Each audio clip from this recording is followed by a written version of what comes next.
അപ്പം വീണ്ടും bit coin നല്ലതായിട്ട് സഡനായിട്ട് ക്രാഷായി. ഇന്നലെ ആണെങ്കിൽ ബിറ്റ് കോയിൻ നല്ല രീതിയിലൊരു മൂവ്മെൻ്റ് ആയിരുന്നു. നിങ്ങൾ നോക്കിയാൽ അറിയാം.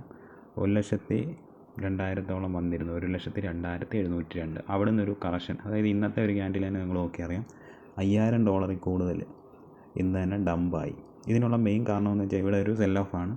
പിന്നെ മാക്സിമം ആളുകൾ പ്രോഫിറ്റ് ബുക്ക് ചെയ്യും. അപ്പോൾ എപ്പോഴും നമ്മളൊരു ബുള്ളിലോട്ട് ഒരിക്കലും ചിന്തിക്കരുത്. പക്ഷേ ഇതിൽ ഇതൊന്ന് നമുക്ക് ഏറ്റവും ബോറടിപ്പിക്കുന്നതെന്ന് വെച്ചാൽ ആൾട്ടോയിനല്ല, നല്ല രീതിയിൽ തന്നെ വീണ്ടും നല്ല രീതിയിൽ തന്നെ കറക്ഷനായി. ഇന്നലെ ഒന്നും ബിറ്റ് കോയിൻ ഇത്രയൊക്കെ പോയിട്ടും ആൾട്ടോയിൻ്റെ അവസ്ഥകൾ വലിയ പരിതാപകരമായിരുന്നു. വലിയ രീതിയിൽ ഒരു മൂവ്മെൻറ്റോ കാര്യങ്ങളോ ഒന്നും ഉണ്ടായിട്ടില്ല. അപ്പോൾ ഇപ്പോൾ ഒരു ബൈയിങ് ഓപ്പർച്യൂണിറ്റി തന്നെയാണ്. അപ്പോൾ ആൾട്ടോയിനൊക്കെ ലോ ലിവറേജ് നിങ്ങൾക്ക് ബൈയിങ് ചെയ്യാം. നല്ല ആൾട്ടോയിൻ മാത്രം നോക്കുക. ഇപ്പോഴും ബിറ്റ് കോയിൻ താഴോട്ട് തന്നെ ക്രാഷ് ആയിക്കൊണ്ടിരിക്കുകയാണ്. ഇപ്പോൾ ഓക്കെ, 4,995 ഈ റേഞ്ചിലാണ് ഇപ്പോൾ ഒരു ക്രാഷ് വന്നിരിക്കുന്നത്. $5,000 മേലിൽ തന്നെ ക്രാഷ് വന്നിരുന്നു. അപ്പം നല്ല രീതിയിലൊരു സഡനായിട്ടുള്ള ക്രാഷായിരുന്നു. അപ്പം നിങ്ങൾ മാർക്കറ്റ് നോക്കിയ എല്ലാ സംഭവങ്ങളും ഇപ്പം എതേറിയാണെങ്കിൽ $3,600 കിടന്ന് എതേറി കണ്ടോ. ഈ ഒരു 1 ഡേ ക്യാൻഡിൽ നോക്കിയാലും വലിയ മൂവ്മെൻറ്റ് ഇല്ല, കണ്ടോ, അത്രയ്ക്ക് നല്ല ക്രാഷ്.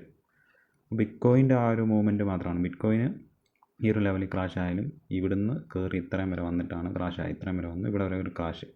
അപ്പോൾ ഇനിയും കുറച്ചുകൂടെ വേണമെങ്കിൽ ക്രാഷ് ആവാൻ സാധ്യതയുണ്ട്. ഒരു 94 പോയിട്ടായാലും ചിലപ്പോൾ ഈ ഒരു ഏരിയ തന്നെ ഒരു 96 നല്ല രീതിയിൽ സപ്പോർട്ടാണ്. അപ്പോൾ ഈ ഒരു ഏരിയയിൽ നിന്ന് തന്നെ നല്ല രീതിയിൽ മൂവ്മെൻറ്റ് ഉണ്ടാവും. അപ്പം മാർക്കറ്റ് നിങ്ങൾ ട്രേഡ് എടുക്കുകയാണെങ്കിൽ ലോ ലിവറേജ് മാത്രം എടുക്കുക. 5x താഴെ ലിവറേജ് എടുക്കുന്നതായിരിക്കും ഏറ്റവും ബെറ്റർ.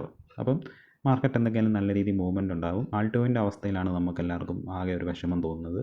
ബിറ്റ് കോയിൻ മാത്രമേ പമ്പായിട്ടുള്ളൂ. ബിറ്റ് കോയിൻ എപ്പോഴും സ്ട്രോങ് ആണ്. അപ്പം ബിറ്റ് കോയിനെ ഒരിക്കലും ബൈ ചെയ്യാതിരിക്കാൻ മറക്കരുത്. ബൈ എപ്പോഴും ചെയ്തുകൊണ്ടിരിക്കണം. അപ്പോൾ അടുത്ത വീഡിയോ കാണാം. എല്ലാവർക്കും വീഡിയോ നന്ദി, നമസ്കാരം.